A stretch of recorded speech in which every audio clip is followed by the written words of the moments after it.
बिस्मिल्लाहिर्रहमानिर्रहीम। अस्सलाम वालेकुम व्यूअर्स, उम्मीद करती हूँ आप सब खैरियत से होंगे। आपको अपने चैनल में फिना में वेलकम करती हूँ। तो क्लास हम लोग का class 10 math syntax book board chapter number 19 matrices and determinants continue है, जिसकी आज हम एक्सरसाइज 19.1 का क्वेश्चन नंबर 9 स्टार्ट करने जा रहे हैं। तो देखते हैं क्वेश्चन नंबर 9। जी, तो क्वेश्चन नंबर 9 में क्लास हमसे कहा जा रहा है कि अगर एक मैट्रिसेस है जिसके अंदर हमें ये एलिमेंट्स दिए हुए ए बी सी डी और ये ऐड हो रहा है इस मैट्रिसेस में, ठीक है, और इक्वल है इस मैट्रिक्स के, तो फिर हमें वैल्यू किसकी फाइंड करनी है, A B C and D की। तो सबसे पहले तो क्लास हमें इन दोनों मैट्रिसेस के दरमियान एडिशन फाइंड कर लेते हैं और फिर हम दोनों मैट्रिसेस को, जब इसका आंसर आ जाएगा, उस मैट्रिसेस को इस मैट्रिसेस के इक्वेट करेंगे, इक्वल करेंगे। और इक्वल करने के लिए क्या होना चाहिए, सेम हमारे रॉस और कॉलम होने चाहिए, तभी वो मैट्रिक्स आपस में क्या हो सकते हैं, इक्वल हो सकते हैं। ठीक है, तो पहले तो हम इनको सॉल्व कर लेते हैं। जी, इस मैट्रिक्स को हम सॉल्व करने जा रहे हैं। पहले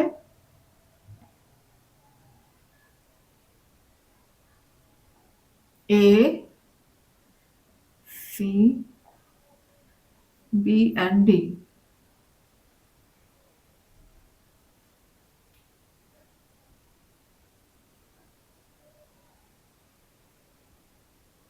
जी, इनके बीच में है प्लस साइन, तो हमने लगा दिया है प्लस साइन। यहाँ लिखा हुआ है 3 1 -1 0। और आगे ये जो मैट्रिक्स लिखा हुआ है ना क्लास, इसको हम जस्ट कॉपी कर लेते हैं।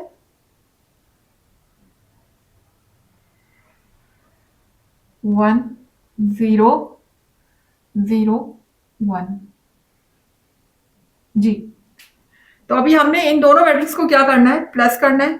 तो प्लस करने के लिए रोज और कॉलम का इक्वल होना बहुत जरूरी है। तो देखिए यहाँ पर 2 रोज हैं, 2 कॉलम है।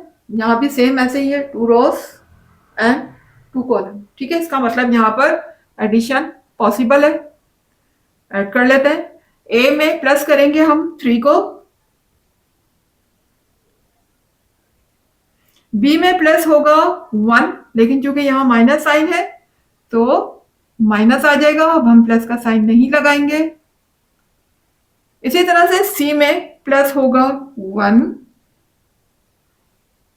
और डी में प्लस होगा 0। आगे जो दूसरा मैट्रिक्स है इक्वल टू के, वो हम जस्ट कॉपी कर लेंगे। 1 0 0 1। जी, तो क्लास अब आप देख सकते हैं ये हमारे पास वेरिएबल है, जबकि ये हमारे पास नंबर है। तो कभी भी वेरिएबल नंबर में ऐड नहीं हो सकता। तो इसके लिए अब यहाँ पर देखिए बीच में इक्वल टू का साइन है।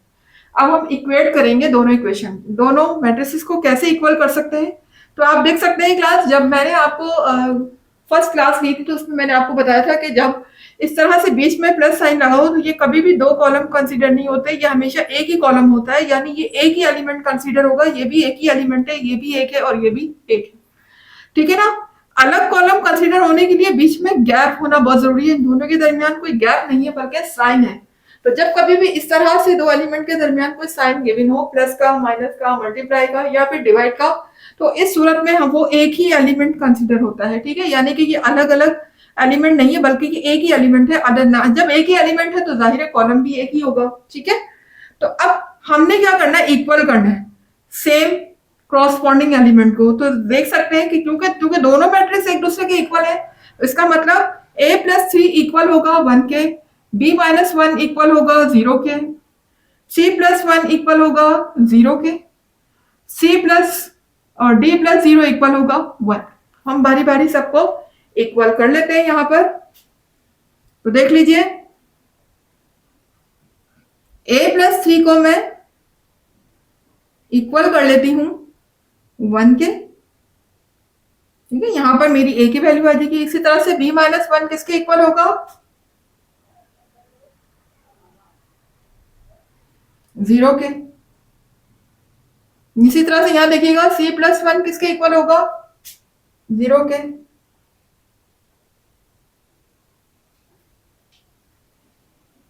डी प्लस 0 1 के इक्वल होगा।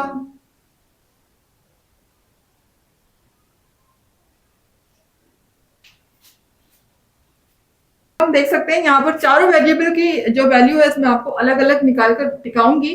तो देखिए यहां से मैं फाइंड करने जा रही हूँ वैल्यू ऑफ ए। तो यहाँ पर देखिए 3 क्या हो रहा है, प्लस हो रहा है, इधर आने के बाद माइनस का हो जाएगा, 1 -3 हो जाएगा। ठीक है, तो ए की वैल्यू मेरे पास क्या आ जाएगी, देखिए 1 प्लस का है, 3 माइनस का है, तो यहाँ पर सब्ट्रैक्शन होगी।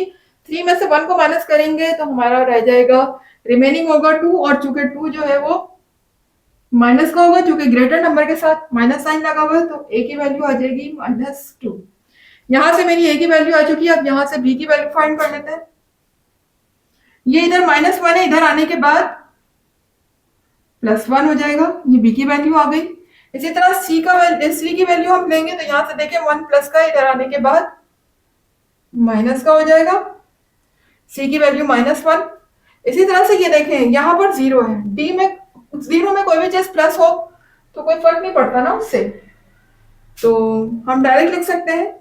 यहाँ से अगर मैं 0 हटा भी दूं तो डी पे क्या फर्क पड़ेगा, कुछ भी फर्क नहीं पड़ेगा। तो मैं डायरेक्टली यहाँ से 0 को हटा देती हूँ और डायरेक्ट लिख देती हूँ कि डी किसके इक्वल है, 1 के। 0 को हमने इग्नोर कर दिया। ठीक है, तो देख सकते हैं मेरे पास चारों वैल्यू आ चुकी है, ए की भी आ चुकी है, बी की भी आ चुकी है, सी की भी आ चुकी है और डी की भी आ चुकी है। यही हमें फाइंड करना था, ए बी सी डी। तो क्लास आ गए हैं क्वेश्चन नंबर 10 की तरफ। देख लीजिएगा, क्वेश्चन नंबर 10 में दिया हुआ है इफ ये मैट्रिसेस है और ये मैट्रिसेस है, अगर ये दोनों मैट्रिक्स आपस में क्या है, इक्वल है, तो फिर हमें क्या फाइंड करने हैं, वैल्यू फाइंड करनी है हमें। बिल्कुल लास्ट क्वेश्चन नंबर 9 की तरह है, बस वहां पर हमारे पास जो वेरिएबल थे वो 4 थे, जबकि यहाँ पर वेरिएबल हमारे पास 7 है। ठीक है ना, बस वेरिएबल वही थोड़े से बढ़ गए, लेकिन तकरीबन उससे मिलता जुलता है ये क्वेश्चन। तो यहाँ पर हमें इनकी वैल्यू फाइंड करनी है, A B C D X Y Z. तो फाइंड कर लेते हैं। ठीक है ना, यहाँ पर हमें कुछ प्लस नहीं करना, हमने डायरेक्टली क्या करना है, इक्वेट करना है। तो पहले तो हम इनको कॉपी कर लेते हैं।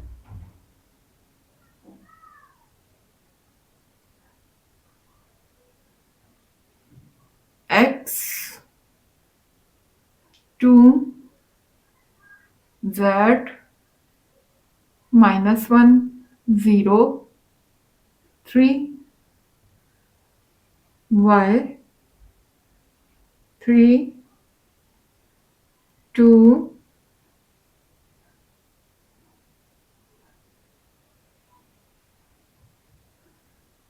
3 बी 2 ए 0 3 एक्स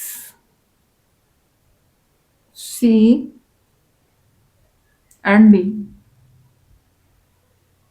ठीक है, तो क्लास देखिए, अब इनके बीच में कोई प्लस नहीं करना, हमें कोई सब्ट्रैक्शन नहीं करना। जैसे लास्ट क्वेश्चन में हमें प्लस करना था, तो यहाँ हमें प्लस नहीं करना, हमें डायरेक्टली इक्वेट करना है, इक्वल करना है। तो इक्वल हम बिल्कुल कर लेते हैं। इक्वल करने के लिए हम ये देख लेते हैं कि दोनों मैट्रिसेस के क्या रोज और कॉलम आपस में इक्वल है। जाहिर है इक्वल होंगे तभी तो बीच में इक्वल टू का साइन लगा हुआ है, लेकिन फिर भी एक दफा देख लेते हैं हम। ये देखें, 1 row, second row, third row, 1 column, second column, third column. ठीक है ना, 3 रोज 3 कॉलम।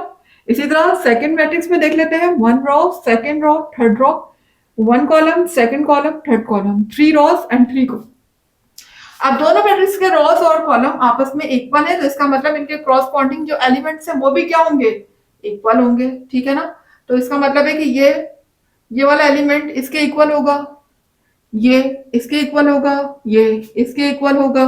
यानी कि जो जो आपस में आमने सामने एलिमेंट्स लिखे हुए हैं वो एक दूसरे के क्या होंगे, इक्वल होंगे। सेम इसी तरह से ये इसके इक्वल होगा, ये इसके, ये वाला इसके, ये मैट्रिसेस इसके इक्वल होगा, ये इसके, और ये लास्ट के। ठीक है, तो हम इक्वेट कर लेते हैं और उसके बाद हम इन तमाम वेरिएबल की वैल्यू फाइंड करेंगे। तो हम पहले इक्वल करने जा रहे हैं।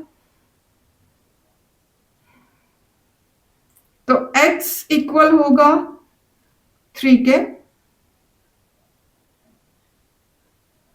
ठीक है, इसी तरह से देखें यहाँ पर a किसके इक्वल है, -1 के। अच्छा, अब यहाँ पर देखें जो वेरिएबल हमारा बाद में लिखा हुआ है हम उसको पहले भी तो लिख सकते हैं ना। ठीक है ना, यानी कि ए को पहले लिख दूं, 1 को बाद में लिखूं। तो यहाँ पर ए बाद में लिखा हुआ है, लेकिन मैं पहले लिख सकती हूँ, जो कि इक्वल है। तो इक्वल में तो हम वैल्यू को आगे पीछे कर सकते हैं, चाहे तो मैं इधर इसको लिख दूं, इसको इधर लिख दूं, लेकिन जिसकी वैल्यू हम फाइंड कर रहे हैं, जैसे ए की वैल्यू फाइंड कर रहे हैं, कोशिश करें पहले उसको लिखें, बाद में नंबर को लिख दें। तो मैं पहले ए लिख देती हूँ। ए किसके इक्वल है? -1 के। इसी तरह से y यहाँ पर किसके इक्वल हो जाएगा? x के इक्वल हो जाएगा।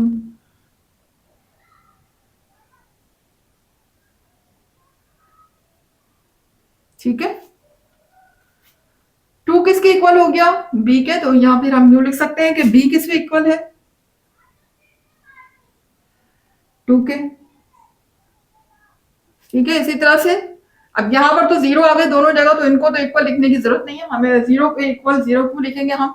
हमें तो सिर्फ वेरिएबल चाहिए ना, तो जहां वेरिएबल है हम उसको ले लेते हैं। c इक्वल है 3 के, तो यहाँ पर हम कर लेते हैं c इक्वल है 3 के। ठीक है ना, c किसके इक्वल हो गया? 3 के। इसी तरह से यहाँ देखिएगा z किसके इक्वल है? 2 के।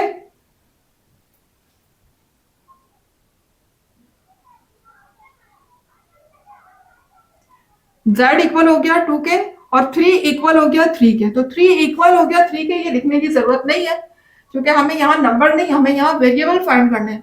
तो बस जहां वेरिएबल आ रहा है, बस हम उसको जो है फोकस करें, 3 को। और इस 3 को हम क्या कर देंगे? इग्नोर कर देंगे। यहाँ पर वेरिएबल आ चुका है, तो हम इसको कंसीडर करेंगे। d इक्वल होगा 2 के।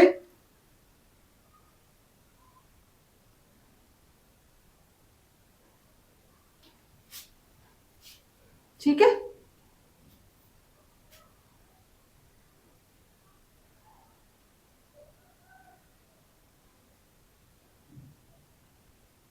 तो आप देख सकते हैं क्लास, यहाँ पर सारी वैल्यू मेरे पास आ चुकी हैं। x भी आ चुका है, y भी आ चुका है। ठीक है ना? अच्छा, अब एक चीज देखिएगा क्लास, यहाँ पर लिखा हुआ है y is equal to X, जबकि x की वैल्यू यहाँ पर क्या आ रही है? 3 आ रही है। अगर y x के इक्वल है, तो इसका मतलब जो वैल्यू मेरे पास x की है, सेम वही वैल्यू किसकी होगी? y की भी होगी। तो यहाँ पर हम y को इक्वल कर देते हैं 3 के, क्योंकि x इक्वल है 3 के, तो और y इक्वल है x के। तो जब x और y आपस में दोनों इक्वल हैं, तो जो वैल्यू x की होगी, सेम वही वैल्यू किसकी होगी? y की भी होगी। और बाकी वैल्यू तो ऑलरेडी देखिए आपके सामने है, ये निकली हुई है, इनका कोई मसला नहीं है। मैं दोबारा यहाँ पर कॉपी कर देती हूँ। x की वैल्यू 3 के इक्वल है, कॉमा a की वैल्यू 1 के इक्वल है, सॉरी -1 है इधर। इसके अलावा कॉमा b की इक्वल है 2 के, c इक्वल है 3 के, कॉमा z इक्वल होगा 2 के, और d इक्वल होगा 2। तो क्लास आप देख सकते हैं, यहाँ पर हमारे पास तमाम वेरिएबल के आंसर्स आ चुके हैं, सबको हमने इवैल्यूएट कर दिया है, सबकी वैल्यूज आ चुकी हैं। लेकिन बस अभी थोड़ा सा हम काम कर लेते हैं कि हम इनको तरतीब से लिख लेते हैं, अरेंज करके लिख लेते हैं, क्योंकि जिस तरीके से अरेंजमेंट यहाँ पर हुई भी है, सेम उसी अरेंजमेंट से हम लिख लेते हैं, क्योंकि आपकी बुक में इसी अरेंजमेंट से आंसर दिए हैं। ठीक है, तो हम इसी तरीके से लिख लेते हैं, पहले ए का आंसर, बी का, सी का, डी का, इसी तरतीब से। तो पहले हम लिख लेते हैं ए, फिर बी, सी, फिर डी, उसके बाद एक्स है, फिर वाई है, और फिर लास्ट में जेड है। ठीक है, तो देख लेते हैं, यहां पर ए की वैल्यू मेरे पास -1 आ रही है, जबकि बी की वैल्यू मेरे पास है 2, सी मुझे गिवन है 3, यहां पर सी मेरे पास आंसर आ चुका है 3, जबकि डी की वैल्यू मेरे पास है 2, एक्स इक्वल है 3 के, और y भी इक्वल है 3 के, जबकि z इक्वल है 2 के। ठीक है ना, these are all my answers. देख सकते हैं यहाँ पर मेरा क्वेश्चन नंबर 10 हुआ कंप्लीट। तो क्लास इंशाल्लाह मिलते हैं अपनी नेक्स्ट वीडियो में नेक्स्ट क्वेश्चन के साथ। जब तक के लिए मुझे इजाजत दीजिएगा। बस जाने से पहले एक ही बात कि अगर आपको वीडियो पसंद आ रही है, कॉन्सेप्ट क्लियर हो रहे हैं और मेरी वीडियो से कुछ सीखने को मिल रहा है, तो फिर मेरी वीडियो को लाइक कीजिएगा, चैनल को सब्सक्राइब करके बेल आइकन को हिट कीजिएगा, ऑल पे लाजमी क्लिक कीजिएगा ताकि हर नई आने वाली वीडियो का नोटिफिकेशन आपको टाइम पर देखने को मिले। इसके अलावा जितना ज्यादा हो सके मेरी वीडियोस को शेयर किया करें। मुझे दीजिएगा इजाजत नेक्स्ट क्लास तक के लिए। अल्लाह हाफिज।